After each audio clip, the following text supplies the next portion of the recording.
Today we're gonna teach your parents how not to lose $1 million. What? Hey, it's a good episode, okay?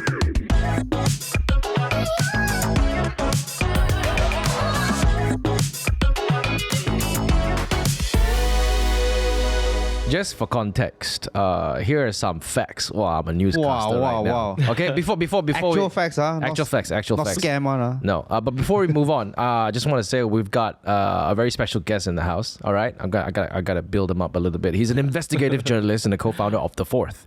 I've worked with him a lot. Back in the days when he was doing when he started his investigative journey. Journalism journey, and then we did a lot of things uncovering predators. I kind of respect what this guy does because for the lack of a better word, his balls are really big. Like, I wouldn't do what he's doing, okay? He's formerly the executive editor and producer of r.age, now runs his own media company. Basically, it's the media company's mission is to uphold social justice through investigative journalism and media campaigns that make a difference. So, ladies and gentlemen, we have Yee in the house. Thank you. Good to see you again. Yeah. And wow. The applause damn loud, right? Yeah, the applause. I can hear it also through the headphones. The applause that we're getting. Sound effect in there. Now, okay, like today's discussion, I think it's long overdue. I think we should have done this a long time ago, but we haven't. Yeah. But just for context, like the State of Scam Report 2024 reported that a loss of 52 billion ringgit, equivalent to 3% of the nation's GDP, is due to scams, okay? That's a big, astounding number. It's ridiculous. I'm actually quite surprised that the number is this big. Dude. Billion, not million, Last time, it's more of like face-to-face scams, go to shop scams. But this time, it's all about calling you. Digital now. Yeah. AI-driven scams such as deepfakes and voice imitations are on the rise. 74% of respondents reported facing scams monthly, mainly via phone calls, messaging apps, and social media. So, Ian, what is your experience with scams? Yeah, well, we've looked at some of this stuff, especially in our regional work. I'm not sure if you guys have heard of like the Golden Triangle scam centers. They live in Myanmar, that one grey area in the middle of the three countries, right? Something like that. A lot of people get trafficked there. So they get scammed to go there and become victims of human trafficking. And while they're there, they're coerced to continue the scams, which is obviously quite terrible. So they get stuck and held in these large compounds. And from there, they have no choice but to perpetuate these scams. The Golden Triangle is a physical location, right? That's right. What are the three countries again that borders it? Yikes. I believe it's technically Thailand, Cambodia, Laos. Yeah, and it's where the Let's three of them... look that up. What I remember is like... Myanmar is always where involved. the three intersect and the borders of that place is like a little bit blurry. So it's not like any one of these countries have a direct claim over the law of this. Sorry. Speak to me like I'm a kindergarten kid. So they're using countries' grey area. Right. I got this. Sorry, it wasn't Cambodia. Okay. Geography was Wait, it's not Cambodia. It was Myanmar, Thailand, and Laos. So where the two countries intersect, a lot of it is there are conflict areas. There are things going on there. So yeah, it's not exactly easy to police those areas.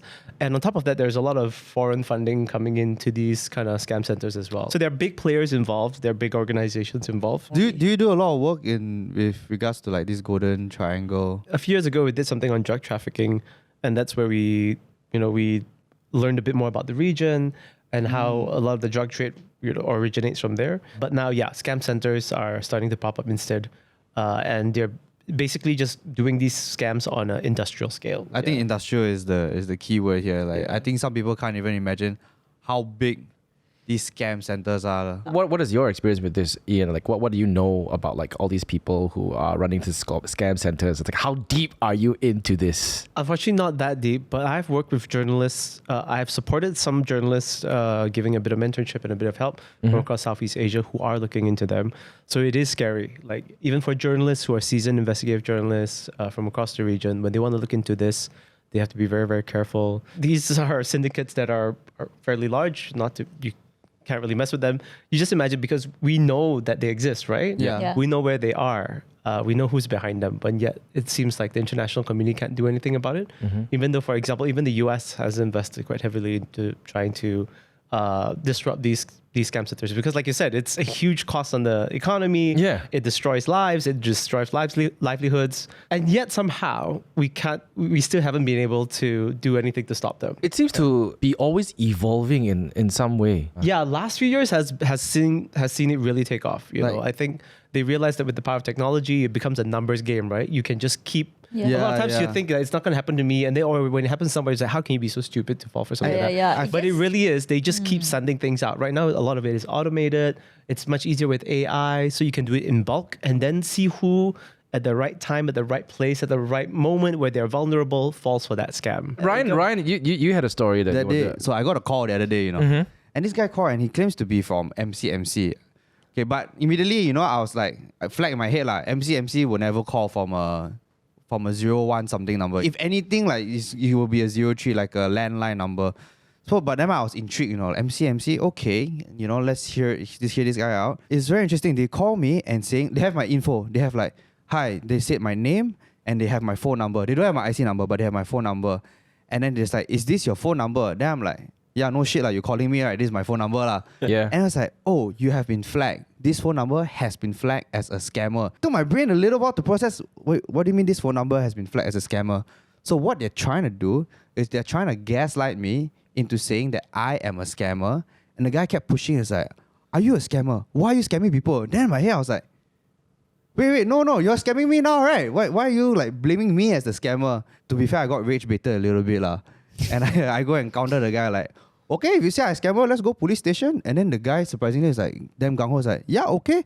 And I was like, all right, I'm very near police station, 5 minutes, I'll see you there. And I was like, yeah, okay, don't hang up, don't hang up. He's telling me, don't hang up, after you hang up, I scared you run away. Okay, I started walking in the police station. I was like, I'm walking to the police station now, I better see you there. And then halfway, he hung up, unfortunately. So I didn't get to finish my adventure with this guy. And that is why Ryan did not show up to work the other day. We are basically on board on this project called Project SOP. It's not standard operating procedure. Okay, Project SOP is basically Save Our Parents. As a part of this project, Save Our Parents, we're collaborating with Meta to remind you guys to remain vigilant for yourself and your loved ones. And of course, if you're scared that people will hack into your WhatsApp and impersonate you, turn on your two-factor authentication. It's a two-step verification that guards against account takeover. When you turn it on, you'll create and confirm a unique PIN that's required to access your WhatsApp whenever you register a new device. Remember, don't use your birthday 1, 2, 3, 4, 5, 6 or your IC number. No, or whatever. Please use something that's uniquely hard to break and only uniquely known by you. And do not share this PIN with anyone. Yeah, don't share. Yeah. Now, what's your experience or your understanding with all these modus operandis of scammers? What do they do first, and what are the strategies they use? Well, it actually depends on different types of scams, right? Because then you have the opposite side, which is the love scams. It's not about fear. Oh my god! It's all about the need for connection. So that's another strategy that is also alarmingly effective. So I've never ever been a victim of love scam. Maybe they profiled me and they realized this fella no hope. There's so many documentaries about it. I watched so many. What is your understanding of love scam? What can you share about love scams, Ian? Yeah, so it starts. This one is more of a long game, right? So they gain somebody's trust. They pretend that they are somebody who's interested in that person, and there's some type of romantic relationship going on.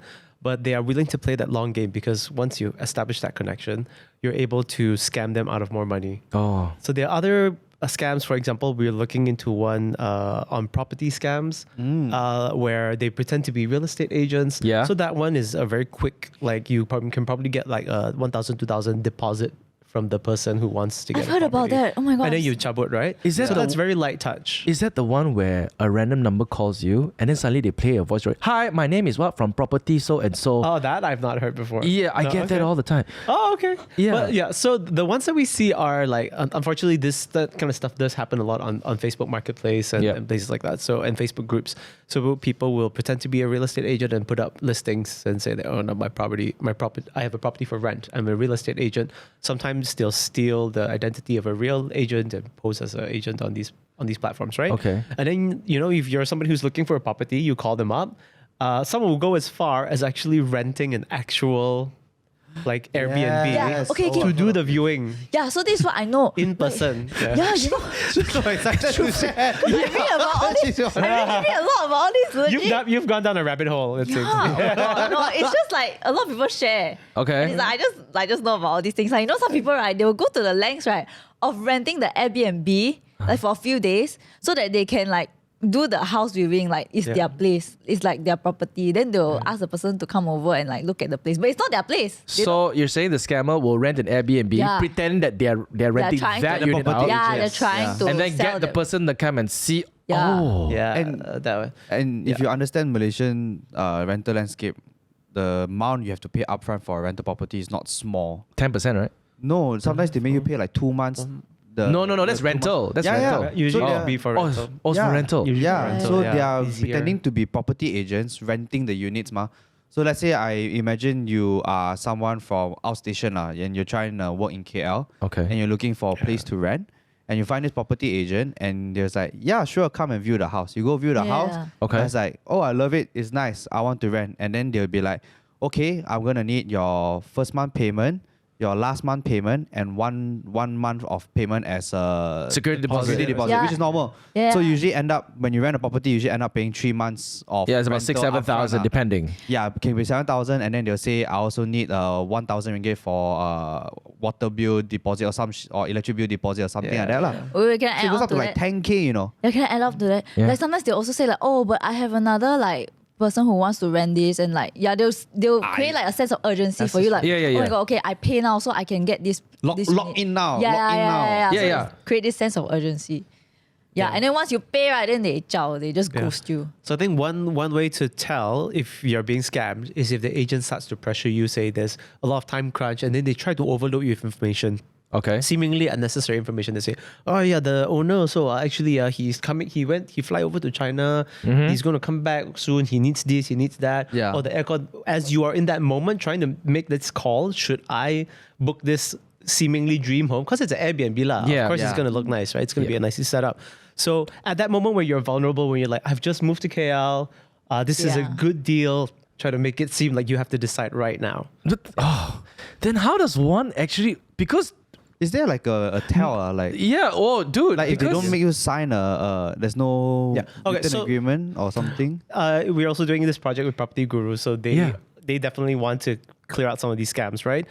So they do agent verification and stuff like that, right? So one way to verify is through their rent number. All of them need to have a REN number. Yeah. So that's real estate negotiator. So that means you're kind of like a certified. okay. So agent. that's why every time when the real estate talks to you, the first thing they do is they send their name card. And Yeah. it should have their Their rent ID number. lah. Yeah. Yes. It's like your IC. It's an IC for real estate Yeah. agents. Yeah. License, So another thing you can do to spot if it's a scam is if they say they send you the business card, Yeah. but then somebody else shows up and they say, oh, I'm the assistant, I'm yeah, assistant, yeah, or yeah, true. I am a part timer because that agent is busy. Immediately, you know that's a red flag. Yeah. That's a massive red flag. This rent number, right? Are you this able is to so new to me, verify this dude. rent number with anything? Because if not, I can just put rent. Yeah, exactly. Nah, here's my rent Yeah. number. No. And I think a lot of them do that. So you can actually search. There's a Lembaga something LPEPH or something. They just changed their name recently. Okay. But there's a Lembaga where all of the I'm the sure you numbers can and names Google are- lah. So that Rent means- number verification, and then you try and find the website lah. LPEPH or something like that. Yeah. So a real estate agent has to be License, in a way. licensed. Yeah. Just like an insurance Registered. agent. Yeah. They have to be Registered, registered. So not any Tom, Dick, and Harry can just become a real estate. Like for me, it's like, oh, if I want a part-time job tomorrow, I'm going to be a real estate agent. Cannot. Is there a law against that? Like you can't be a real estate agent if you're not licensed, or is it just like common practice of like if you're licensed, you get that extra sense of security, the extra sense of trust, you know? No, you do have to be licensed. Okay. You do You have have to be like, oh, licensed. okay. You can be like an informal broker sometimes. It's a gray area. Sometimes that does happen. Like I Yeah. know someone, you know you, Yep. come together. After that, you pay me a Just referral like- fee lah. Or like Is there really anything stopping them from doing that? Like Yeah. you're my friend, you introduce me, so I give you a bit of or like a P2P like that. Like say, Yeah, you got yeah. extra Yeah. unit. It's like, hey, I rent from you, like I need a place to stay. Then, like, is he allowed to just rent me that unit because without yes, involving an you agent? can go directly. Yeah. Yeah, you good can. idea. Then But if you you're have to do going the out in the paperwork. market, it's better to trust a licensed real estate agent. Yeah. Yeah. Okay, so it's more about this whole property guru thing that you're working. So they're gonna come up with like a website or something or a system for people to verify real estate agents. Yeah, to verify. Oh, that's good. So it's kind of like a verified badge. lah. Oh, Ah. wow. Hi, I'm a real estate agent. Check my blue tick. I didn't buy it. I got it from someone. How prevalent is this problem, this scam in our community now? Like, is it big? I mean, we know it happens, but like on a scale, right? Do you happen to know like just now Jeanne mentioned scams of like 54 billion in Malaysia already? But there's so many different Yeah, kinds but of like scams. this Yeah. kind of scams, do you know how Many. like how widespread is it? Is it happening? Is it happening like literally on a daily? Yeah. Or I is it- think so, yeah. Wow. We Okay. haven't got that deep into it here, but just looking at the industrial scale of it across the region, Yeah. so Malaysia is one of the kind of target countries. I mean, in Southeast Asia, we are fairly, we're fairly well off. So for scammers that are based in the Golden Triangle, for example, we are half decent targets. So we've talked about love scams. We talked about these are property scams. They're also like investment scams, all Yeah. different scams, and every one of them they have a slightly different modus operandi, right? So So what is your experience or what's your understanding about investment scams? I can tell you what happened to me once. I was added into a group of people, and then it felt like I was in the middle of their conversation. Yeah. So I was added into a group of a few hundred people. It's like as if in a group when you join a new classroom or you join a new group of friends. Then when you added in, all of a sudden the conversation is already going. So when I was added into that group, the conversation was already going. And then everybody was posting a lot of things, asking questions. Some were posting their profits and stuff like that. But for me, I already knew it was a scam. So obviously, I like straight away, I'm like, okay, exit, block, right? From that WhatsApp group. What's your understanding for that? Do you know what's the modus operandi for that? What do they do? Yeah, that's exactly it, right? So they make it sound like if you invest in this, you're gonna get a lot. How much returns and all that. Yeah. So after that, probably then they'll start to reel you in, tell you gotta put money now. This opportunity is gonna expire soon, and then once you put money in, then it's gone lah. Yeah, but it's most of the time it's always crypto though, and because I've been added into a similar group, but not crypto. It felt like a There's many a ones lah. marketing group. No, there's one As in, is like they ask you to like share buy- something, yeah, and then yeah, you show yeah. proof that you share. yes, And then they straight put money you into money. your Touch and Go account. And there's another one also is you help them buy something. Yep. Let's say you start off small, for example they ask you to buy something 20 ringgit. Yep. Then when you buy for them, right, then they'll cashback you for I don't know how many percent, 10% or something. Wow, that one is immediate red flag. Right? Yeah, the yeah, moment okay, money have to wait. come out from your I have bank a card, friend. you have to like, Wait, I have a friend who bruh, kena you're not this taking scam. my money. I have a friend who kena this scam. So, no, legit. So what they do is, right, let's say the 20 ringgit, right, they tell you like that, then you will try, because it's like 20 ringgit anymore. Yep. It's like small money. So you just do it, and then they really give you back the money, And then slowly, so okay, Reel you context. 20 ringgit to what? to buy something for them. Okay. It's like, I don't know how it works, but it's basically like you're doing the shopping for them. Okay. So you buy and then you send to their address. Yep. Something like that lah. Then after that, you send them the screenshot that you paid and you bought already. Then they will cash back to you. Okay. They will actually give you back money to your bank account. So you're helping someone buy something. Yeah. So the first time, right, the first few times, like first 3-4 times, they'll give you back the money one because it's very small money, man. You 20 ringgit, then you get back like 4 ringgit, 5 ringgit. And then they will keep asking for more. They'll be like, oh, you put in 50 ringgit now, then I give you 10%. Then you keep doing until it increases to like 2,000, 3,000, right? Yeah. At one point, they'll stop giving you money. Yeah, and that's how you lose that being charged of money. So you buy something from them and they send something to your house. No, you help them buy something. Oh. Send to the address. Oh, okay. Yeah, so okay. basically what's happening is they're gaining your trust, like, I'm actually getting money back. So when you actually put in a lot of money, right, like let's say you help them buy something worth like 5,000, right, then Yep. suddenly out of nowhere they just stop. But why would you you help them money. buy something? Give me an example. I don't understand the scam. No, it's just I don't understand the scam at all. The point is you're getting money back. Yeah, but why? Like, paint the scenario. How does this scam actually Hey, work? Jeanne, you No, see no. the Shopee link, you help me buy Yeah. $20, right? You So buy this for me, person send is to my asking- house, 24. I'll pay you back 25 ringgit. Yeah. But when you buy from this Shopee link, does this person own that link as well? No. No, don't know. Maybe? No. I'm guessing yes lah. The person Yeah. definitely owns the link lah. If not, they pay the $2,000 at the end there. They don't own the link, man. Yeah, but it doesn't matter. The point is, like, in your head, the consumer's end is like, oh, I'm getting back money. Yeah. Like, I'm not even Yeah. losing any money. I'm just investing my money. I'm getting back something very fast. The cash very fast, must immediately one. Okay. Yeah, so end up when you put in a big chunk of money, like 5,000, 6,000, 10,000, I think my friend lost like almost 5 digit. Yeah. They will keep like increasing it because like they know that in your head, right, you'll be like, oh, I'm getting back the money, it's okay, it's safe. I've done it a few times and they really give me the money. Yeah. So you just keep doing until at one point, right, when the amount is very high, then they just ghost you. Yeah, and that's because when you lose the money. that's when you start worrying already. Oh my God, it's really been so much. Should I put more? Yeah. Yeah. And you'll be like, oh, but I got back my money the last time. Okay lah, just put lah. Thankfully, I've never ever been scammed successfully, but I've always been almost like, I've seen the modus operandi, but somehow what I'm trying, the reason of this episode is I'm trying to find out what is the most common human error that we all make to basically kind of give in to all these scams. I think it's being caught in a vulnerable moment. I think anybody at any time, if you're too, don't think that it won't happen to you. I guess that's the message. Yeah. Because at the wrong day, at the wrong situation, you might fall for it too. So yeah. Yeah. I think there's a lot of truth in that. I've personally been scammed before also. Oh, really? Yeah. It's stupid lah. Honestly, I mean, successfully Yours scammed. is what scam? I lost money. Yours is what scam? no. No, it's honestly so dumb. When you see a price on Carousel that's too good to be true, it's too good to be fucking true. When you see a price that's too good to be true, it's too good to be true. I was about Lucky to say it wasn't that. a huge amount lah. Okay. I mean, How much was yours? about like a couple $100. So it wasn't it wasn't 4 digits or anything. It wasn't like big 5-digit number that scam until I had to go and live on the street and beg people for money. Yeah, mine was like it's just 700. maybe next few days I cannot go like the whole month I cannot eat cafe. I just eat pui min only lah. That kind of trade off lah. Yeah. Okay, But yeah, and I got I was looking for back then I was still very into film camera and I was hunting this specific camera. And it's very hard to find. And I found one, and the price seemed reasonable. It seemed good. I texted the fella, they reply everything, so good. And first red flag was the guy is out station. Oh. Yeah. Normally, when I buy all these things, I will always try to say COD.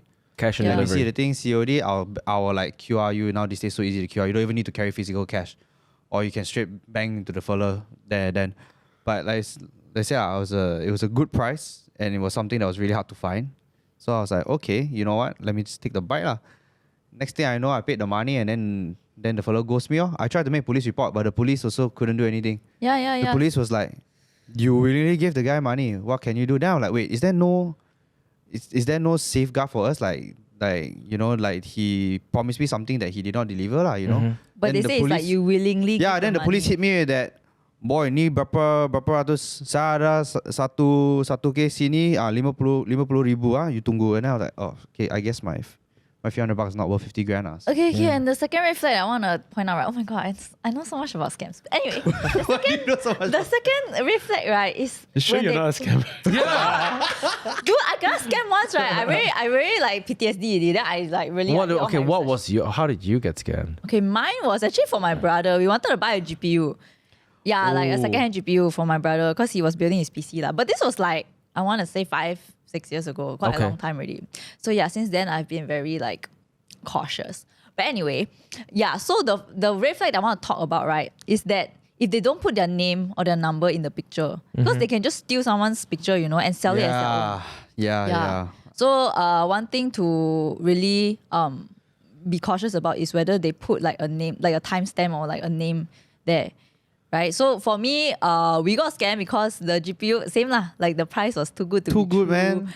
And then like we were so kanchong, we're like, oh my God, it's so cheap. Excited, like, right? What if someone wanna like buy it, and then we don't have the chance to buy it. So like, there's a sense of urgency lah. And then it didn't really click to us also because that time, I think also it was like our first big purchase on Carousel. So like we didn't think about it.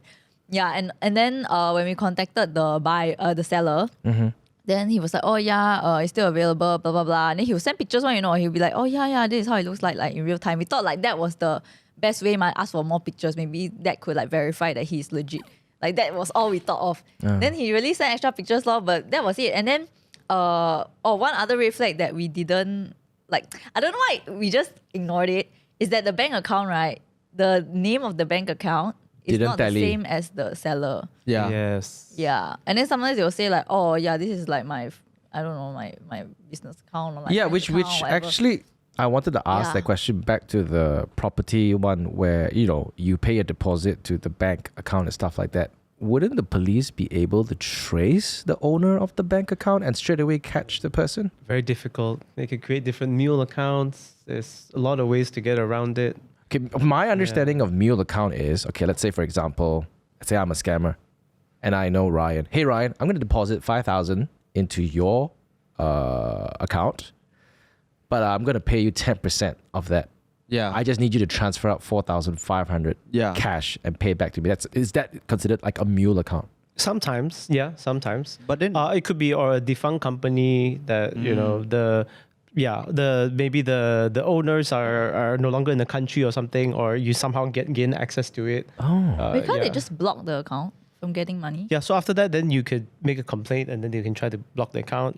You can, if you make a police report, you give the phone numbers, but then the phone numbers are also very disposable. Yeah. Right? Yeah. So these things, once the scam is over, once they withdraw the money, then they just get rid of everything. so like for example, hard to like track down. what Jean mentioned, right? If I become like the mule account, right? Yep. Would that not make me an accessory to the crime? Yes, you are. Like I'm an accomplice already at that point. No, I'm pretty much laundering money yes. for the scammer in a sense. Yes. Yeah. Yeah. And you are at fault. You could be liable. I Yeah, remember. I exactly. remember reading about this. Like, if They anybody, don't do anything leh. yeah, if anybody came to you and said that, hey, can you do me a favor, a friend, or it could be it can be your close friend.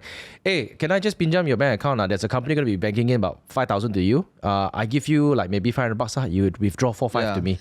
But you know when I reported that case, right, to Yep. the police, they said that the account Yep. that I reported, the bank account, like multiple people has reported that Yeah.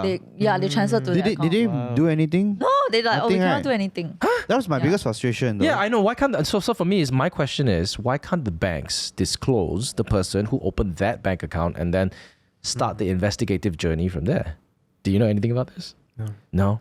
I think probably it's just too difficult. There's just too many cases. Yeah. Unless they are big sums. Yeah. Right. Like you said, like the police, they have probably Big, yeah, a 50K lot. more important cases. It, Yeah. it really made me feel like, wow, I'm complaining for shit. But then again, when I think about it, it's like, hey, my money is still money, It's like, it's not like my money is an irrelevant thing. And Yeah. the biggest thing is, the biggest thing I felt was like, when the police just pushed me aside like that. It's like, Yeah. hey, you are not important right now. I don't care. It made me feel like, I don't care you got scammed, man. Learn from it, kid, It made me feel that kind of thing, Yeah. which did make me a bit more aware about all these things. Fortunate. Yeah. I know this might be not a very good take, but I know a lot of times we give the police in Malaysia a hard time. But Yep. when it comes to these cases, it is true. It's they are hard, right? very underfunded. Police are Yeah. extended. So it is a challenge. And we've worked with police before and good officers there who are trying to do good, but they will always tell you the challenges that they face. So Yeah. resources is definitely one of them. Like you said, there are so many scam cases going on. A lot. How are they going to tackle all of them? How are they going to That's start investigations into every single mule account, into every single phone number? And for the scammers, they don't have to play by the same rules, right? They can just Yeah. ditch the mule accounts. They can do all kinds of things to circumvent all this. And in many cases, probably the people behind it are not even in Malaysia. So there's jurisdiction issues as well. So there's limits to what the police can do, unfortunately. So I guess like you said, the best thing you can do is Be aware. to be aware, to protect yourself, to understand the issue. Okay, so now I'm going to teach you all how to make sure that the thing that you Great. buy is legit. Okay, this is what I don't know how I learned this. I think I learned online. I can't remember, but this is what I learned. Can you trust the information that you read online, Shu Faye? No, because I think it makes sense. Okay. Okay, you hear me out first, okay? Then Okay. you tell me what you think. Okay, so when you buy stuff, right, usually there's a timestamp, but I realized the timestamp and the name, right, can be forged also. What timestamp? That means you take a paper, write your name, timestamp. Yeah, oh, yeah, okay, yeah. Okay. Then you put next to the thing that you want to sell. Yeah. People know like, Put oh, the it's you, it today's matches. newspaper, Yeah. Or like But- last time we used to put a newspaper. Yeah, the Yeah. today's newspaper, Yeah, the day, you cannot okay. watch that one. Yeah, but I realized that can be forged also. So With what AI? I've learned, with anything, I think you can even like use Photoshop to edit one. Right, Yeah. right. Okay, so what I learned is that when you ask for photos, right, from that person, like, oh, I want to see like the product, you ask them to take it with a random thing. Like what Yeah. random thing? Like it's like, can you take it with a spoon? Like, can you put the product next to a spoon? Because it's so random, right? Like, no one will have a picture Can you of write that. ABC, EFG on it, on a paper and then take together? I mean, that can lah, but I think that one very easy to Photoshop. It's more like taking random things. But now with AI, right, I feel like this one also, right, I can just take the picture, Yeah, put it in the ChatGPT, add a spoon to this picture, tough. and then That's true. boom, come out already. There's a spoon That's with this true. picture. That's why you have to be very specific. Oh. But that was what worked lah for me the past 2-3 years. Yeah, But 'cause this only applies to when you're buying stuff like Yeah. secondhand, right? Yeah. So, Ian, have you ever been scammed before? Have you ever been like a victim of scam before? Thankfully, no. I was close once. What was that It's a experience? very random one. And again, it was also, it got me just at the wrong time. Okay. Right. So sometimes as journalists, we are exposed to some legal risk, right? There are some issues. So we were investigating something. We were concerned that there may be some repercussions. And then suddenly somebody calls and says, we are serving you a legal letter. You need to give me these details. So I was like, oh shit. So, Did they call you? The thing is, did they call you by your name? Yes. So they already have my name. They already have my number, which this type of information is sometimes you can find somehow, right? Yeah. And they already had my IC number for some reason. So it someone did data feel breach someone. quite legit. So I refused to, they asked me for my IC number. I refused to say it. Then they read it out to me. Right. So they said, and then they wanted me to do something. I can't remember what it was, but I said, if there's a summons, I will go check it somewhere. I'll go find out. Okay. And then I calmed down, and then I realized, no, it's just a scam. Oh. It's just a scam. They called me from a phone number, from a mobile number, so it can't be. Was it did they call it through your did they call you through a WhatsApp call or did they call you through That was a normal phone. normal phone call? Yeah. How long did it take for you to actually realize that okay, this might be a scam? Like a few hours. A few hours. Yeah. Were you on the phone with I them? was. Oh no, I was on the phone with them. So I was thinking what to do. I was at work, so I still had stuff to do. So I was thinking, should I? So did they give you a number to call them back at or Yeah. they did? Yeah. So they said you need to give us more details. I can't remember what they were asking for already, but I was like in the middle of something difficult. So it's like, I'll call you back. And after a while, I was like, no lah, screw it lah. Okay. Then you'll call back lah. This is a scam. Like, why am I so worried about this? Yeah. In a couple of hours, I was Right. like, why am I so worried about this? But you get the realization and you're like, wait, calm down a second. Let's just think this through. Yeah. But in that call, while I was on the line, I was like, I really thought that, I'm going to get in trouble for something that I did. Yeah.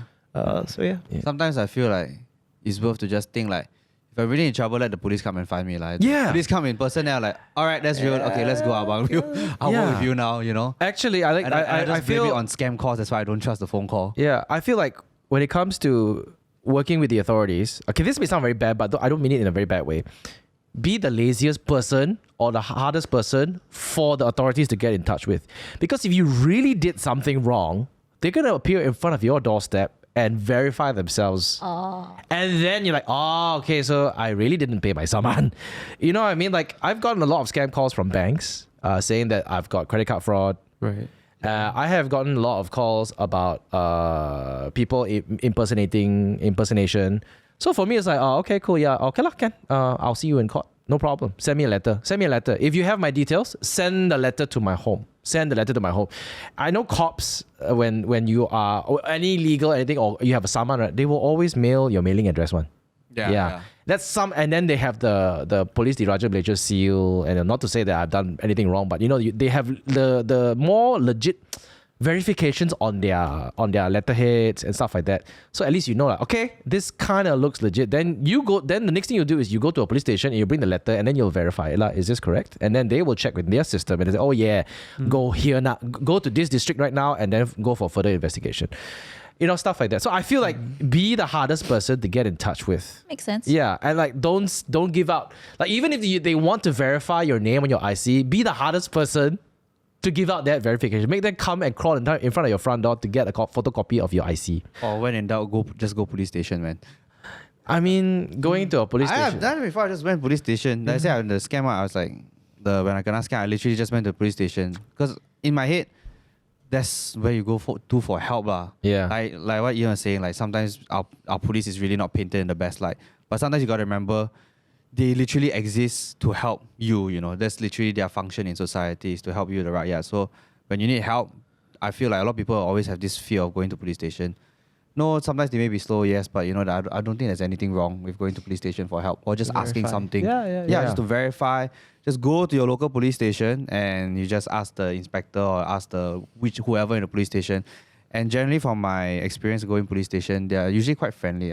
They are. Just if you catch them on a bad day, then too bad lah. But generally, they're quite okay. I actually want to. I'm gonna try and connect my phone into the system right here. So okay, can we get Joel? Can we click on the Bluetooth button so I can connect? I want to play you because every time I get a WhatsApp scam call, I will press record, and it's sometimes like Wait, we gotta put on our headphones. Yeah. I mean, we can give you there we go Rodecaster. Okay, I'm connecting, so I'm gonna pair it. It's just something that I kind of want to share because I've got nothing else better to do, in my honest opinion. So every time I get a call, it's always on WhatsApp. Most of the calls I get, it's always on WhatsApp. And I believe the reason why they do this is because WhatsApp has this encryption. So I recorded a few. It's quite funny. I'm not sure if you guys are going to hear this. But so at least you know what they sound like, right? So I'm going to play one. Please ignore this call. If this was not you, press 1 on your keypad and you will be connected to our live support team. Hello, this is an automated call from Binance cryptocurrency support We center. will We are call. calling Yeah. as we have detected a new password too. reset request within Singapore and want to confirm if it was made by you. To confirm it was you, please ignore this call.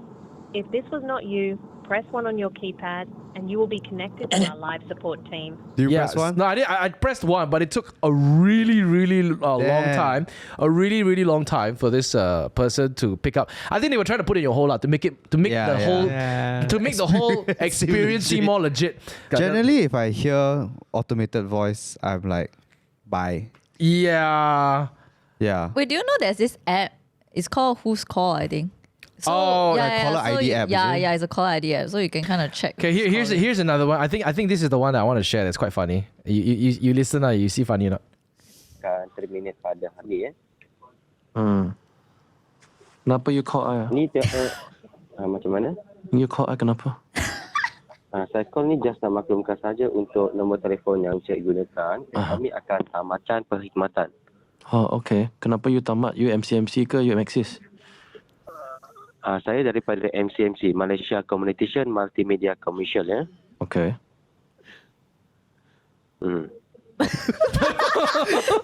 His first day on the job, that's why. No, it's not that, dude. He called me when I was sleeping. Go one just reminded me. Yep. Oh my god, this one was crazy. It happened to one of our colleagues. Lucky nothing bad happened. We caught on. And it happened during office, right? Some context, our colleague is female, so they try to prey on her what's the word for it? Fear and anxiety a little bit lah. Cause they wanted to initiate a video call, and they really dress up like police and everything, and they really dress like the guy on screen really dress up like a police, make his background, and we're talking like real background, not like those Google Meets or the fake background. He really tried to dress the whole place up like a set, like a police set, and then make her like, on your camera now, make sure you show there's no one around you because we need to tell you some stuff like that. So she really panicked a bit, Like they really go to the extent, they build set, they wear wardrobe. That's awful. Yeah, and lucky after a while, like she was in the office lah. So after a while, some of our colleagues also caught on to it, and it was like, calm down, it's okay. This is most likely a scam. Don't worry, don't panic. But man, when I heard that, I was like, wow, the extent that these people will go to. What did they try to scare her about? I'm not sure, man, but I remember she was telling us like they really dressed up like police because she suddenly walked into the meeting room looking all scared and all. Then we were all like a bit worried, like, hey, is something happening? Because we knew that she did have a meeting schedule, she wasn't calling a client or anything. So after she got off the phone and everything, some of the girls, they go and ask her her teammates, and they found out what happened. And then at first she was a bit hesitant to say it out also. Yeah. Yeah. So they really prey on your emotions and the sense of panic. That's the thing they really love. When you panic, they know like, okay, I got you already. Because when you panic, you do stupid things without thinking. Yeah. We have a wild story. Okay. But I don't know if it's a scam story, but I feel my conspiracy theory is that it might be. Okay. Okay, so I just got together with my boyfriend earlier this year, right? Yep. So I found out that his group of friends, right? Are scammers. No. Whoa. That's a bit of a red flag. though. No. Wait, this is a crazy story because even until now, right, no one knows what to do because even though we report, right, nothing comes out of it. Okay. So what's going on is that on Facebook, right? Yeah. Each and every one of his friends has a fake account. Someone made and it's crazy. It's like when I joined the group, right, suddenly a fake account of me appeared. And then my boyfriend's fake account, Yep. they'll put in a relationship with my fake account. And it's like a whole, legit, it's like a whole group, So like everyone, all of us, right, has a fake account on Facebook and it's a different name. And we're all from Philippines. Yeah, we're all from Philippines. And it's like, it's so crazy because everyone tried to report the account already. They told me like all his friends, they've been reporting for years, like maybe 1 or 2 years. But the account is always still there. And they're constantly posting one, And it's like they'll take our photos and then they will post like it's like their daily update like that. They're trying to mirror whatever you're doing in order to have someone catch on to it. Yeah, so my theory is right, they're probably scamming people out there and then they're trying to prove like, we are real people. Yeah, and then the person will come after you. Yeah, no, but so far haven't but it's like let's say my account, right, my fake account posts a picture and then the other fake accounts will comment on, like they're like it's another dimension. Like, it's crazy. Yeah, and they will actually update the pictures one. Like let's say like me and my boyfriend, right, we post like new photo, right? They will actually take the picture and then they post on their Facebook one. Yeah. Like they're real people. So we are like, oh my god, are they trying to like scam people out of like that's their identity? Like it's very convincing because it's like you have other fake accounts commenting. It's like they have friends. Identity It feels like theft. an organic. Yeah, it's like thing, organic. Yeah. So I think in a nutshell, I think everybody needs to be really, really aware because technology is just making it a lot easier for our information to be leaked out there. But like on another note, it's like Ian, what have you been up to lately? Or what are you currently working on? The fourth, what are you guys working on that you can share? A few things that we can give some rough ideas about. Okay. We have been looking into like disinformation or misinformation networks. Okay. So people that spread misinformation, disinformation online. We're also looking into corruption in land deals. Oh yes, I saw that. Yeah. So that's massive. That's a huge potential problem for the country. Right. So that's still ongoing. Yeah. So like the fourth has been okay. I know. Last time you used to work with the r.age, and after you came out to start the fourth, and then the fourth would probably be in its fifth year. Yeah. Wow. 5 years. Congratulations, man. I know it's very tough to kind of run a investigative journalism media company. Yeah. And and I know that I remember you mentioning at one point in time that getting funding for such a media platform, it's really tough. That's why you guys kind of give training or you guys give courses. Yeah. We do commercial video production just like you guys.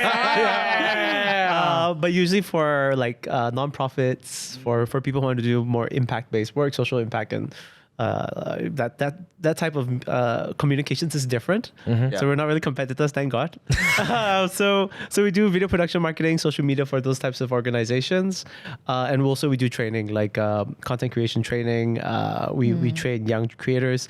But the difference is we don't just teach them like video production skills and social media skills, but also how to use it for good. Yeah. So how to use it to hopefully, like for example, combating scams and things like that. So luckily, I say luckily because I'm now in a more like of the executive producer managerial level, so I don't have to go to the field so often to take on things like scams. So I do know investigative journalists. I have worked with them. And supported them as they go to the ground to do this type of work. And it's very, very risky. It's very, very stressful for them. Yeah. So yeah, like these are people who are trying to expose a lot of these issues for the benefit of everyone. So if you can, support them wherever you are. I need to understand. Like I know the work that you do. It's not borderline dangerous. It's dangerous. Sometimes. I think Like there's an actual risk. There's an actual risk. There's an actual risk involved. What motivates investigative journalists to do what they do? Actually, Well, again, I have to say I'm very, very privileged again. I'm at that level. I'm at that stage in my life where I'm more just managing. And obviously also I made the stupid decision of becoming a social entrepreneur, right?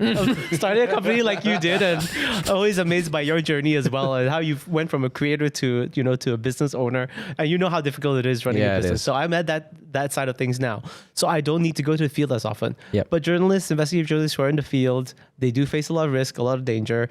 A lot of times, if you ask them why they do it, I think it's just a sense of they have just that moral compass, right? Yeah. Like you want to do the right thing. Once you get started, you do 1 or 2 investigations, and you see how people are being hurt, are dying, or their livelihoods are destroyed because of these issues. Then they get hooked. They're like, I need to keep fighting for this. So I think most of the people that I've worked with have that mindset. They just want to do something good. And it's very painful because it's difficult work. I think a lot of times people see the undercover videos we do and all that, and they think that that's the biggest part of our work. That's the smallest part of it. We only do undercover work when it's the last resort. A lot of times it's a lot of cold calling, like scams and things like that. Documentation, trying to follow money trails and things like that. Things that, that thankfully I don't have to get so involved in anymore. Because that's the real stressful stuff. The only reason you will do that is if you have, I guess, kind of like a higher motivation, right? You're not just doing it for money because there's no money in journalism. You're doing it because you want to put something good out in the world. I got a shout out to you though, because when we first started doing this, you spent a lot of your time helping the work that we did when you didn't have to. I guess that's the sense of it, right? Like you want to do something good with what you have. And I'm glad I did. I think the first one we did was the Predator on my phone. And now I look, I think back then I wasn't a parent yet. So obviously the level of relatability wasn't as intense where I knew what the premise was. So just for context, Predator on my phone is a project that I did together with Ian where we were catching on to people who used social media to groom young children. And it's very downright disgusting because I remember there's this one time Ian came to my home and we had an investigative journalist, your colleague. I can't remember her name, but she sounded like a 7-year-old. So she created a fake account on an app called Bumble. I can't remember what. So not Bumble. Sorry, it was BeeTalk or something along those lines. And then all of a sudden, just after creating an account, you have like random people messaging her already. It's like, hey, what are you doing? What are you up to? Are you home alone? And then from chatting, right, in less than half an hour, the person will call. Wow. Voice call. That quick. Immediately. And then he said that, oh, you don't have to be scared of me. Why are you scared of me? Like, what is your understanding based on that project that we've worked? What can we conclude from that? So what can we conclude from that project? I guess in a way it's also a kind of scam, right? Like if we're talking about scams, we really have to empower young people with information, with knowledge. We can't have that. It comes back to also the other campaign we did, Stand Together, where we were promoting a National Kindness Week in schools. We're promoting a new culture where education should be based on fear, on punishment, right? We so fear these authority structures where we don't even dare to go to police station anymore.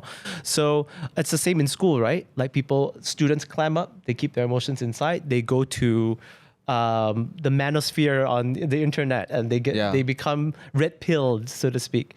So I think it comes back to that. We need to have more open, honest conversations with our children about how we need to empower them with knowledge instead of just saying, you don't need to know. Just don't use this. Just don't go there. Just don't talk about it. For example, sexual reproductive health. Don't talk about it. But actually, sexual reproductive health includes knowledge about how to protect yourself against rumors. Rumors. About boundaries, about setting up boundaries and making sure people respect them. So we need to change the way that we are, I think, speaking to our children. And then we can also address a lot of these other issues, right? For example, digital online safety. For example, bullying cases that we've seen. And you're, again, thanks a lot for supporting that campaign too. No problem. You had a huge platform and you used it really well. So we did this campaign to promote National Kindness Week in schools. Right?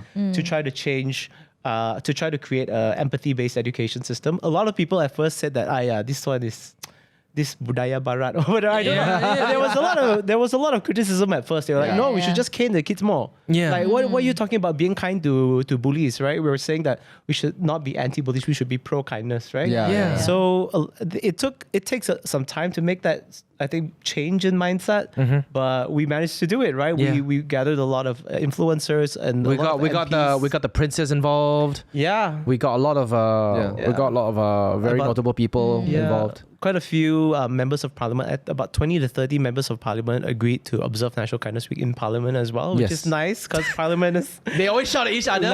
Yeah. Now they have to be kind. That was funny. But for 1 week, Yeah. they were kind of nice to each other. For 1 week, yeah. I remember with Predator on my phone, we were trying to go and ask Parliament to pass a legislation to make it a law that grooming children on digital platforms is a crime. Wait, And was that- it not? It was It was not. not. It was Oh. Yeah. And now it is. Yeah. It is a crime in Malaysia. In France, was it in France or in other the countries? UK, It is. In the Australia, UK, yeah. it is. If you groom a child, Yeah. not sexually, if you groom a Just grooming, child, groom a child, an underage child online, it is a crime and you can go to jail. In Malaysia, it wasn't. So the purpose of that campaign was to bring awareness to the fact that there are a lot of risks Yeah. when kids are exposed to media. instant at that point in time instant messaging chat apps. Yeah. It was it's not social. It's not even social media yet. You know. Back then was still like the early days of WhatsApp and online. And people were already starting to accept the fact that I'm gonna find my next boyfriend on Facebook chat or these chat apps, and then we totally completely forgot the fact that crap, children has access to all these too. So even more so now, because like kids these days they're so digital literate, like they're so savvy with all the digital devices and all. It's so easy for them to like be susceptible to all these things. Like who knows, maybe they're playing their Club Penguin game also, and then there's there could be a child groomer in a Club Penguin game that you thought could be potentially safe. I'm not gonna lie, because the whole Predator on my phone with my kids now, I keep telling them don't talk to anybody online. You know? Yeah. You only talk like, how do you verify if it's your friend? Because my daughter plays Roblox. I'm pretty sure you've heard of Roblox. Yeah. And I'm pretty sure you heard about the drama. Yeah. It's not a great platform. Yeah, that circulates around Roblox. How groomers tend to play the game too, but then tend to lure the kids into meeting up and stuff like that. So like for me, it's like I'm like, look, because she goes to school and a whole bunch of friends play Roblox, so she doesn't want to get left out, right? Yeah. So for me, it's like, okay, I'll regulate it, and for me, it's like, even though they're young, they're never too young to be educated about the dangers of what you get online. That's right. Like we talk to them kids way lah. Nobody can touch you below the belt. Nobody can touch you here. yeah. Nobody Safe can touch. ask you about this. Nobody can tell you about that. Everybody online is fake until you meet them in person. Even though if they are your friends, you have to double check if they are your friends. Call their parents and ask them if it's really them online. Yeah. So I feel like there's no set rules. I've learned a lot from working with Ian, even you. through Kindness Week, because again, like when you mentioned about how we discipline our children with fear, I was brought up with fear. Yeah. And like when we see what's happening around schools these days, and there are some people who just throwing out there loosely say, bring back the rotan. It doesn't solve anything. Yeah. In my opinion, okay, before I get cancelled or whatever, I don't think I'll stand by it. Yeah, that corporal punishment, like physical punishment, it doesn't for solve children. anything. There have been studies shown. The number one argument is, I was rotan last time, right, and I turned out fine. I'm sorry, maybe you didn't turn out fine. Yeah. Maybe you're not fine, and that's okay. Yeah. Like maybe you're not all okay. It's and that's why there's some certain things. There's certain issues that we have now as a society is because of that. So we gotta adjust that. Just because it happened to you doesn't mean that it needs to happen now. Like society has moved on as well. agree. Things are different for kids now. Corporal punishment is not gonna help. Yeah. I'll stand by it. Cancel me if you want to. Don't cancel him. Like, Because my kid, I don't cane my kids. At first, we bought the cane to scare them, all right, and then maybe a little whack on the hand away to show them what pain was. And then after that, we felt bad because one time I caned my daughter's leg, just like pa, And after that, I mean, obviously she cried. Then I saw a mark, and I'm like, oh. Then I told my wife, can she not go to school today because I don't want people to see that. I felt. I think The to be guilt- honest, the the next guilt day, caught up with yeah, you, the lah. next day she was playing with me or whatever, but I kept looking at the mark. Right? I felt so bad. Then after that, I will admit that I sat at the corner and I was borderline about to cry and how can I do this, right? But the thing was, I thought what I did was correct because my mom used to cane me when I was a kid. If you're like, if you didn't clean your room, cane. If you didn't do your homework, cane. If you failed, what, cane. But then that's where I told my wife, okay, can we just work together and see whether we can find a new way, right, of kind of discipline our kids. I'm very happy to say right now that I give my kids screen time. I tell you, right, if I was a kid right now and if I use screen time, my mom says stop, and I said, no, I don't want to stop, she'll cane me. Yeah. My kids now, when I give them 10 minutes, they'll set a timer on the side, and when it rings, they off the tablet. Brilliant. Yeah. but- Hey. No negotiations. Fantastic. Sometimes she'll be like, can I just have one more video? I'm like, sure, just that one. And then she'll just come next to me, she'll watch the video together, and she's done. I'm not gonna lie, it took me at least 5 months for that to happen. Great job. Right? And what we fail to realize is, I think our parents, I'm not blaming my mom for anything. I just guess back then, the generation were not as patient as the current generation. Yeah. Oh, yeah. I definitely want to add that as well. It's not a judgment on parents, Yeah. who have had to cane their children and or came up in a culture where that was accepted and then they followed that as well. It's not a judgment at all. It's just that we need to start thinking of better ways because this way hasn't worked.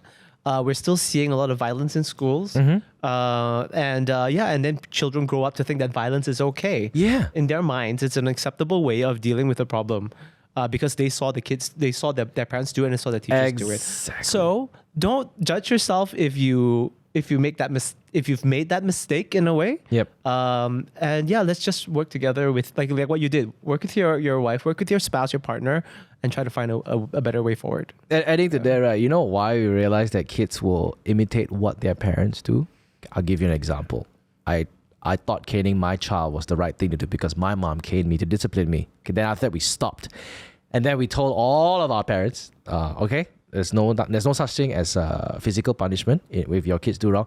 Then we saw something very funny, So, so my daughter, right, she tripped on the sofa and she fell down on the floor. Then my mother-in-law, then she started crying like, "Ayo, poor thing, you fell down." Then she go beat the carpet. Oh, bad carpet. So beat the carpet, beat the carpet, beat the carpet. Okay. And then after that, something else, whatever, hurt her. Then the grandmother also, the what they call it, she fell down something. She beat the table. There was one time where both kids were playing, and the younger kid kind of made the eldest daughter angry. She beat the youngest daughter. With the same mannerism as how my mother-in-law said, beat the carpet. Same thing. Then I'm like, it showed them that whatever they were unhappy or angry or sad about, they beat it. Yeah. Then straight away, I'm like, oh my God, we're like trying to program AI into these kids' brains. It's I found it so like, I straight away stood there and I saw it. I was like, yo, these kids are like computers, man. Like you can program them and after that they will compute.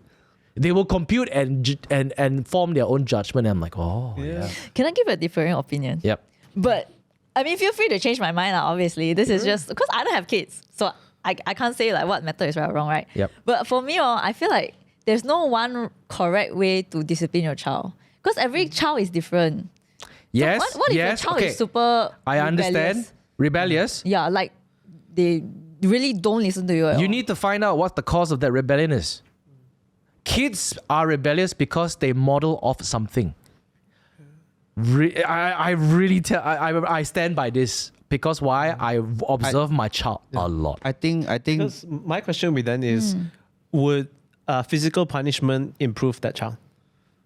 That's why I say I think there's it's, no right. There's no I think the Probably answer not, is not black and white lah. Yeah. It's there not will black be and different white. ways. Yeah. But one thing I think there's been a lot of studies done is that physical punishment, corporal punishment, is definitely not going to be one of them. I feel like it always depends on why the punishment is being given. Yeah. You also can't the scale of the punishment will also have to fit the scale of the crime, so to speak.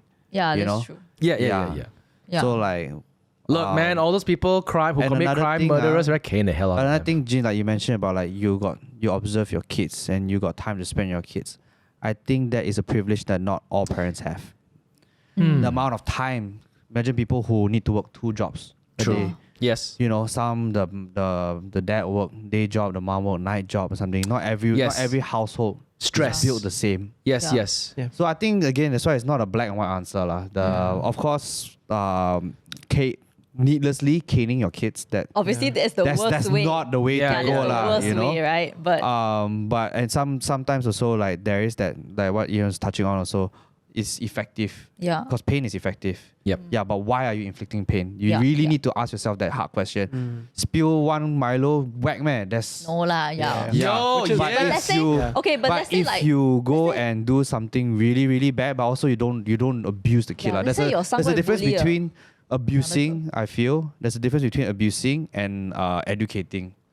That I mean, like you also if you study basic psych, also you know there's positive reinforcement, there's negative reinforcement, and they're both good to be used or depending on the context of the yeah, you have to situation. see the consequences. Yeah. But the severity of it also is another debating factor. Like you whack the kid until bleed, that you usually be locked up. Yeah. I think you brought You up know? a great point there, right? Like that's why I was very clear to say. I wanted to say there's no judgment on parents Yeah. who have had to do it, because yes, there are parents who in much more difficult situations, and teachers in much more difficult situations Oh, yeah. where sometimes they feel I need immediate results. Yes. And Yeah. inflicting pain brings me immediate results, but we just have to be mindful that the long-term harms of Yeah. that is going to come back. It should not It's gonna be come your first choice. Yeah. It's shouldn't be a best first if choice. it's not a choice. Like, Yes. best Yeah, if you know yeah, you can yeah, avoid. yeah. Because there are other methods of even of negative reinforcement, right? That doesn't require physical Yeah. punishment, right? So there are other ways. Grounding, things like that, you know.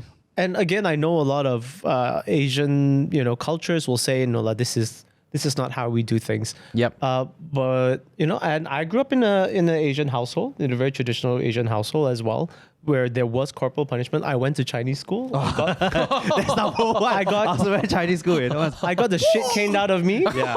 As somebody who didn't speak Chinese in the Chinese school. Yo. Yeah. So I was immediately seen as somebody who was kind of didn't fit in and was Yeah. a bit of a misfit, right?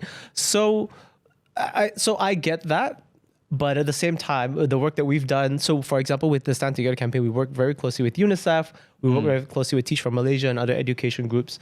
And kind of like there was almost universal consensus among experts that there are other ways. There Yeah. are other more effective ways. At the same time, we don't judge people and judge parents who are in difficult situations and who have to make those choices. But if there is a chance, we can actually build these systems to make it. Yeah. A lot of it starts at home, but schools is also an easy place to start because, for example, like you said, you're absolutely right. Some parents have no time, have maybe 1 hour with their parents, with their kids a day Yeah. when Yes. they come back from work very late. So teachers have to be the first one to bear this responsibility. It's a very heavy responsibility for It is. teachers. On top of educating actual like Exactly. subjects, you know. How do you practice kindness and empathy and positive kind of restorative kind of practices yeah. when you are in a classroom of 40 kids? Yeah. And It's challenging. if you got one Yeah. naughty kid, still okay. But when you got half the class who's naughty, then it's like, Yeah. wow, it's tough. It's a tough situation Yeah. to handle. Yeah. So the solution isn't to say, let's double down on the bad practice. Yeah. It should be, let's find better ways to support our teachers. Yeah. So if we double down on the bad practice that is almost universally proven with through studies, then we're just exacerbating the problem Yeah. down the line, right? But if you try to invest in a better way, then cases like whatever, like with Zara, Christina, and all that, then maybe we wouldn't have had to deal with all these tragedies. I got a curious question for you, and again, I feel like there's no full answer right now, but I'll just get your opinion. Talking about educating with pain, we established that caning your kids, is not the best practice moving forward. But also, do you think there is a value in a little bit of pain education in a sense to prepare children for the real world? For example, what I'm saying, it goes to that whole the thing about if you coddle your child too much when they're up and their then own, they right? become weak. Yeah. Not weak. I don't way, think weak is the right term. As in, like, I they think don't know how not to handle able to pain. cope. Yeah, not able to cope with certain things that inevitably real life is just gonna come at you. You know, at some point in your life, it's just gonna hit you. Exactly. And there is some. I feel like I don't know. Like, is Some there truth to some it way lah. to like educate the kids? You know, in that sense, Yeah. to kind of cope with pain. I think we said this at one of the. We were both on a panel once. So they were saying like, how do we prepare kids to be tough and to face their own, so it's without caning them? I said, send them to the scouts or something lah. Yeah. Don't beat them, right? Yeah. So there are a lot of ways to build resilience. There's a lot of ways to build discipline. Positive affirmations. Honestly, even if I was in scouts and it's run like a mini army in a way, you know. But they As don't. Do much they fun- whack you? No, right? No, but there are physical like punishments. Yeah. You know, Yeah. Like need to do push-ups. like actual physical Yeah, punishments, yeah. push-ups. You So know that's that. for me, that's the first thing. There are other ways to inculcate resilience and strength in children. Second thing is, I always find it funny that we say we need to put all this effort into molding kids to come into this society that we've created, into this negative world that we've created, instead of actually putting effort into changing society to Yeah. be more Yeah. friendly. So if we put in half as much effort in criticizing kids, that we put into actually changing our own behaviors, then the kids won't have to deal with this type of negative thing in the world. So I know it's a very idealistic way of seeing Yeah. it. Yeah. But why do we say, I need to punish my kids so that next time other people can punish them too? Yeah, I got what you mean. Yeah, Why it's not like- stop this kind of punishment in Stop it society in in general? schools, which means that culture won't go into the workplace, which means it won't go into our politics. Yeah. Yeah. Right? Okay, For wait, example, can I give Malaysia still practice yeah. rotan, if I'm mistaken. Technically, they're not allowed to. Yeah. Technically, only boys can be caned. Caned. It's another whole other problem. So according to the school, according to the guidelines, only the boys can kena rotan. It can only be done by the discipline teacher, and it can only be for very severe Extreme Yeah, it severe makes sense. issues. It makes sense. But no, do we still do They rotaning? don't- I'm not they talking don't about school already. rotaning. I don't think they do. What? At In home, jail? Yeah. Yeah. Yes. Yeah, yeah, Yes. yeah. Yes. Yes. It's Yes. still, and that's like the hardcore level of rotan. That's Yeah. like, Okay, wait. So let me give you a scenario, lah. Okay. Again, I don't have kids. Like, okay, for example, right? Like, I know how we want to instill kindness and stuff like that. But let's say, like, your child goes to school and gets bullied by someone, Yep. and like the boy or whoever that bullies him or her, like your child, like they just keep doing it, no matter how much you tell them to stop. Yeah. What would you do in that situation? Bring my parents. Talk to the school.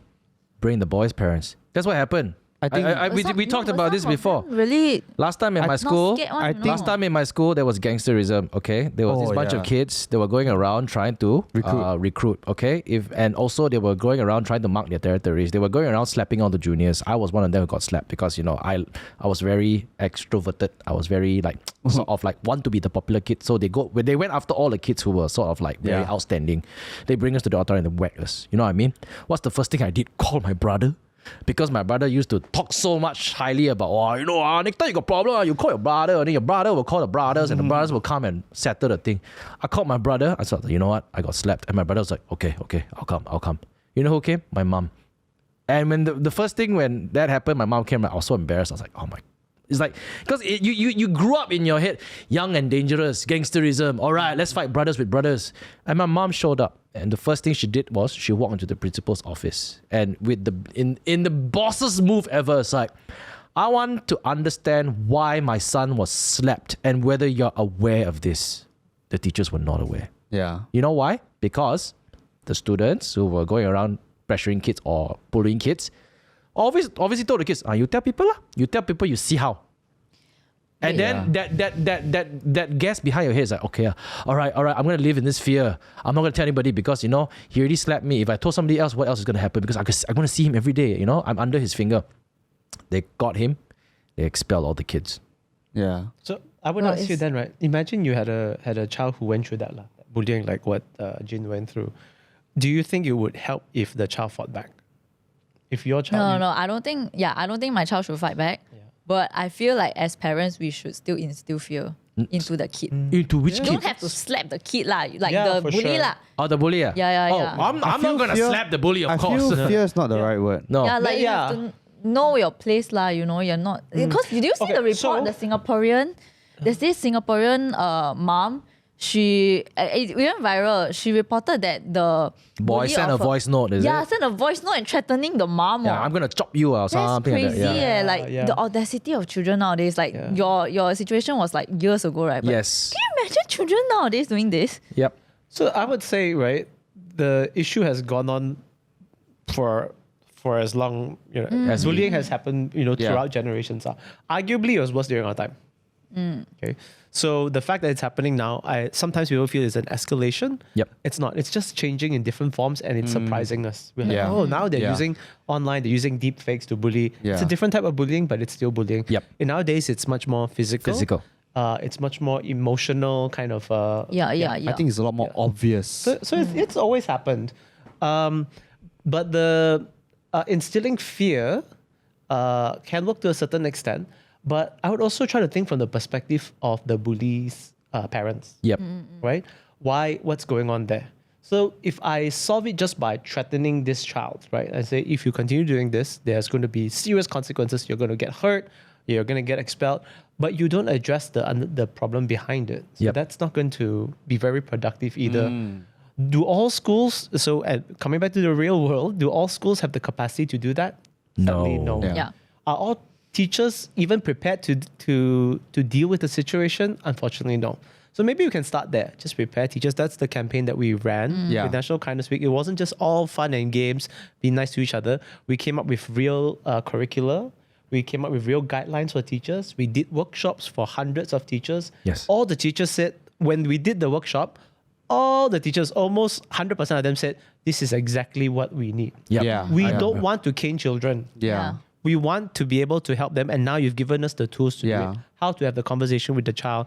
They say, yes, it's going to take longer, but we will have longer term outcomes. We will, if I cane the child's going to get angry, he's going to Resent. and the child's going to be in school for the next 5-6 years. So I'm going to have to deal with this angry child, that angry child, that angry child, that angry child. Because my experience, right, from the people I've seen that got bullied, right, the parents just send them to another school. They just switch schools. Yeah. Avoid them altogether. But most of the time, if they switch to another school, they will have a track record, ma. Yeah. Yeah. No lah. Yeah, I know they will They send to international school, like maybe they're from public school, right? Then send to You mean international school. those who were bullied instead? Yeah. That's so Oh, those who are bullied, those who not are the bullied. bullier. No, the bullied one. I always think that if Yeah. everybody knows, if enough people speak up against the bully, then action will be taken against the bully. Yeah. Yeah, I feel, because don't be afraid of bullying. But yeah, I think what you was getting at is you don't just treat the problem at the surface. You You gotta s- really yeah. go into the root Right? Yeah. of the problem, and But- that's how you probably try to The like surf- yeah, fix the the s- situation. Yeah, the surface solution is Expel. cane you. I again, negative reinforcement, expel. Yeah. Expulsion, sometimes you have no choice, right? Schools Yeah. have no choice, Yeah. right? You have set rules, and there the has to be rule lah. consequences. But before it gets to that point, you need to inculcate that culture first. If it's going to be a culture of punishment, then that's what you're going to get. Lah. Yeah. Right? Yeah. Then you're going to have angry children who believe that hurting other people is a way to resolve an issue. Yeah. And the next time I have an issue with another student, I also gonna to pukul lah, because you teacher pukul saya. Yeah, I got no cane. I got no cane, so I use my hands. The cane thing, I can see why it's so divisive. Like I had this is one of my experience in school. So it's my KH teacher, and KH all boys, right? And he has this very funny rule. He will tell you up front at the very first day of class, this is my expectation for your exams. Get this mark. This first exam 70%. I need everyone to be 70%. Second exam, I need everyone to bump it up by 5%. Third, 80%. So by the last exam of the year, you're expected to get 85%. Yep. And he very upright tell you, you don't hit this, you're getting spanked. Okay. Straight up, first day of class, he's like, this is it. And it didn't feel so much like a punishment. I don't know. I don't know how he did it in a way. It felt like with the boys, because it's all boys also, like, it felt like, shit, we're all getting whooped together. It became a bit more of a camaraderie thing. A joke. Not even a joke, it's not even a joke. It's like we knew what we were going into already. Yep. This was the expectation that was set. This is the punishment that was set from the outright. We knew if we did not study, we're just gonna get spanked. Okay. And we tried to study, but of course, sometimes some of us are not that smart. But like, it wasn't like he didn't single out anyone. He was very, very fair. What he said, if you got 76, you're safe. Thank you. you know, and I don't know, the atmosphere that was during the spanking day, it felt more like, Accepted, is it? Funny yeah, lah. everyone was like, yeah, all right, you also that together lah, okay lah, then we all It kena felt went like together. graduation day, is And it? there was no resent towards our teacher. Oh, yeah, okay. You get what I mean? Yeah, I think because he communicated the rules from the very It was very, start. very clear. Yeah. He was super cannot, clear, you must and do this, yeah. he gave no exception. But can I ask a question? Yeah. Was his spank like super painful? Like, There was a sting, but it wasn't like we didn't get bruised or anything lah. He didn't use a rotan. He's a cage teacher, so he the wooden plank that's very flat one, right? And he go and scarf his wooden plank, and then sometimes in class when we're doing work, he would just sit down there, polishing his wooden plank, looking at us. You know, like yeah. I feel that as preconditioning of expectations. Yeah, So, yeah. but I felt like that was in a way I would say it's a Healthy way? I don't know if it's healthy or so. I don't that's the know. thing. Yeah, I have the same teacher. I don't know But why I saw. it's like it is negative reinforcement. Yeah. You know, we were gonna get spanked, but it was very, very clearly outlined when or if we were gonna get spanked. It wasn't like at the spur of the moment you messed up, I'll whack you. And there was no emotion. I think that's the key thing. There was no emotion involved in the whooping of the ass. There was no. You know, like sometimes when teacher angry, then they whack. Then there's an emotion involved.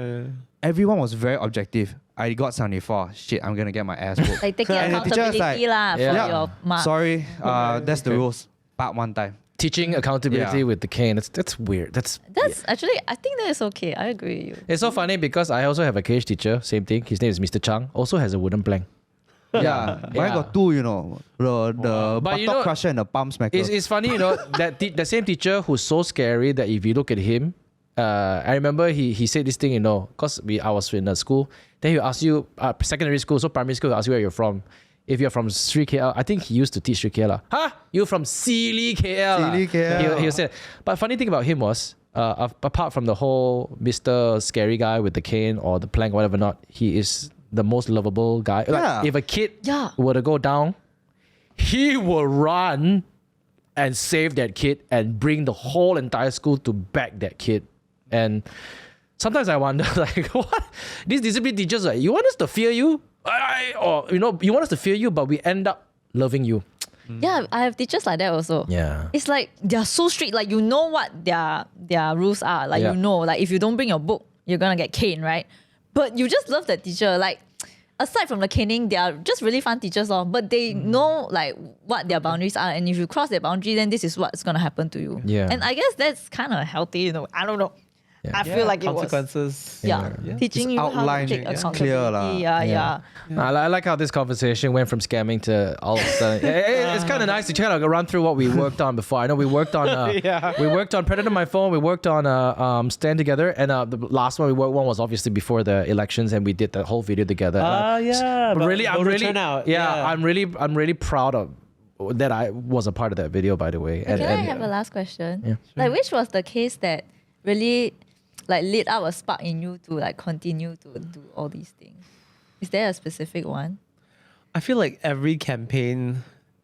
every campaign we struggle. We're like, oh, why are we doing this? With every investigation, it's like halfway through, at least for me, there comes a point where you're like, is this going anywhere? What if sometimes you do investigations for like a couple of years and then It just falls flat. Nobody cares about the issue. We've been lucky, you know, we've had good support from people like Jeanne and other people in other Malaysians who are very socially conscious and who help us get our work out there. But yeah, so every project comes to a point where you start to wonder if it's worth it. But when you publish it, people say that thanks for doing this. They see what we do and it made some kind of impact. Then you get the kind of motivation to do another one. And then you go through the whole cycle. But I think Predator in My Phone was our first big break. Yeah, right? yeah. We saw the impact from the start. And that gave us a good platform to keep going from there. So people recognize us for that work. And then after that, we did one on human trafficking. And then that one worked out quite well as well. And that gave us a platform to do another and another. But having to then start the fourth and build from scratch was not easy. So the project that we have taken a lot of hope from is the one about the farmers being evicted because the land was then given to like big developers and all that, right? So land, obviously, there's a lot of money involved whenever land is given up.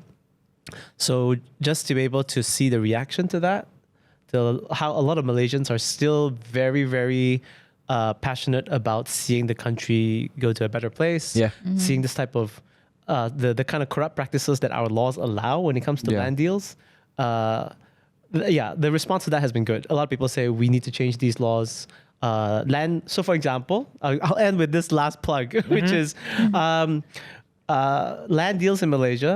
The state governments can control it almost absolutely, right? Like they can give land to whoever they want, however they want, with very, very little oversight, almost zero oversight. So that's clearly not a good thing. Yeah. Yep. Right. So I think the fact that a lot of Malaysians have responded very well to that campaign to try to change those laws, that is the one that is keeping us going. Okay. Yeah. Are politicians taking note of what is coming out? In this particular case, I think it's a challenging one. Okay. Yeah. I think we need more public will. Okay. Okay. A lot of times when there's public will, when the people start to make more noise, then they will listen. So for example, the ERA bill and all these other bills where people start to talk, then the government who has to reconsider its position, right? Or at least hold on for a bit. I think because with land also, there's a lot of big players and big names involved. Yeah. The amount of money in land deals. Yes. You're talking like hectares and Yeah. yeah. So there's millions, if not billions, involved in a lot of these deals, and this is the land. This is our land, right? If it's state land, it belongs to the people. The state government is for me. The state government is a steward of that land. Yeah. Right. They are doing that. They are taking care of that land and doing things with that land to benefit. Should be to benefit. Ultimately, us. the deal that comes out from that should be the benefit of the right. Yes. Yeah. That's right. So we have to hold, and yet there is so little transparency and accountability in how the land is given out. Yeah. So we need to change that. I see. Okay. Ian, I know you're pressed for time. I know you're flying off somewhere for work. Well, them nice. You know, every time you do something, I gotta fly off somewhere for work. Sounds so cool. Let's try to change our country for the better. But then when you're in your 40s, then suddenly it changes. Right? I don't want to go. I don't want to fly anymore. Well, Ian, thanks so much for hopping on the show, talking to us, catching up, and I know what I just have to say that I'm very proud to have been part of your projects from the early days until to where you are. Wherever you need my help, I will always support. Thank I'll you. get my team to always support you as well, whenever we can. So I hope you guys have taken away something from this episode. It's a very insightful conversation on various topics, and we'll talk to you guys in the next one. See you guys. Bye.